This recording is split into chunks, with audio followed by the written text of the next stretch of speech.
बिहार में एक और अब्दुल करीम तेलगी पुलिस की गिरफ्त में आया है। जी हां, पुलिस जाली स्टैंप का धंधा करने वाले एक ऐसे सरगना को गिरफ्तार कर चुकी है जो कई राज्यों में नकली स्टैंप सप्लाई करता था। पुलिस ने उसके पास से करीब 80 करोड़ रुपए के जाली स्टैंप पेपर जब्त किए हैं।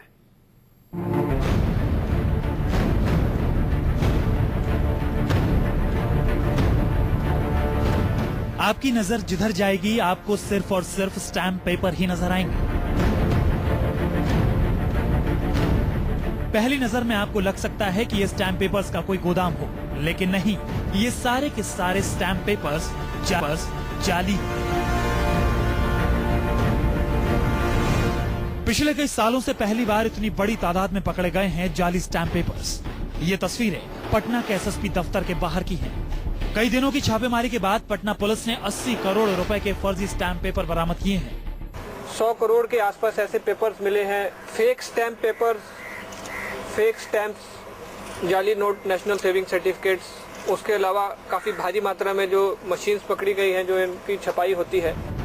पुलिस ने इतनी बड़ी तादाद में जाली स्टैंप पेपर बरामद किए कि उन्हें रखने के लिए पुलिस को एसएसपी ऑफिस के बाहर बाकायदा टेंट तक लगवाना पड़ा।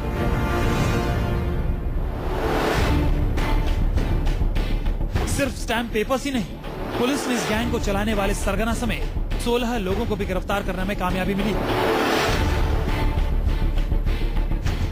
पुलिस को बिहार के साथ साथ दूसरे राज्यों के नकली स्टैंप पेपर भी मिले हैं, जिससे साफ हो गया कि ये एक इंटरस्टेट गैंग है जिसके तार बिहार, झारखंड, उत्तर प्रदेश, मध्य प्रदेश, ओडिशा और महाराष्ट्र तक फैले हुए हैं। यूपी का, वेस्ट बंगाल का, झारखंड का, ओडिशा का, इन स्टेट्स के कुछ स्टैंप पेपर्स वगैरह भी मिले हैं और यहाँ पे सप्लाई भी होता है, उसका हमारे पास प्रमाण भी मिला है उस सब का। पुलिस के मुताबिक ये गैंग प्रिंटिंग प्रेस की आड़ में जाली स्टैंप पेपर छापते थे। पुलिस ने नकली स्टैंप पेपर के साथ प्रिंटिंग मशीन भी बरामद की है। सिर्फ जाली स्टैंप ही नहीं, इस गैंग से नकली डाक टिकट, किसान विकास पत्र और 1 लाख के जाली नोट भी जब्त किए गए हैं। पुलिस को डॉलर का एक ब्लॉक भी मिला है।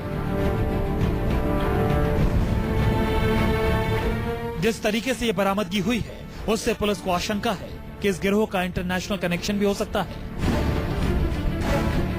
हालांकि पुलिस की गिरफ्त में आने के बाद सरगना इस धंधे से पल्ला झाड़ रहा है। प्रदीप मिश्रा जो है मेन था और वो जो कि हमको सिर्फ देखभाल के लिए रखे थे। हम उसके साथ रहते थे, ये बात है, लेकिन हम इसमें पूरा ही थी इन्वॉल्व नहीं है, मेन वही था।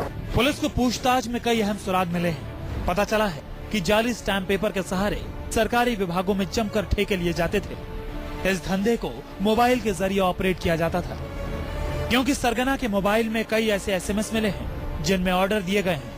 नेशनल लेवल पे ये ऑपरेट होता है। इसके सरकार के रेवेन्यू को बहुत बड़ी क्षति होती है। करीब 1 महीने में ये कई जगह पे ये सप्लाई करते हैं और जो वेंडर्स हैं, कुछ लाइसेंसी वेंडर्स भी इसमें पकड़े गए हैं। बाहर से लिंक मिला है जिसपे हम लोग काम कर रहे हैं और मुझे उम्मीद है कि बाहर के जो मुख्य सरगना है उस पे काम हम लोग करेंगे और उस तक हम लोगों का हाथ जो है वो निश्चित रूप से पहुंचेगा। गैंग सरगना से पूछताछ के बिना पर अलग अलग इलाकों में छापेमारी करके ऐसे सरकारी स्टैंप वेंडर्स की भी गिरफ्तारी की गई है जो नकली स्टैंप्स को बेचा करते थे। अमिताभ ओझा के साथ ब्यूरो रिपोर्ट, न्यूज़ 24।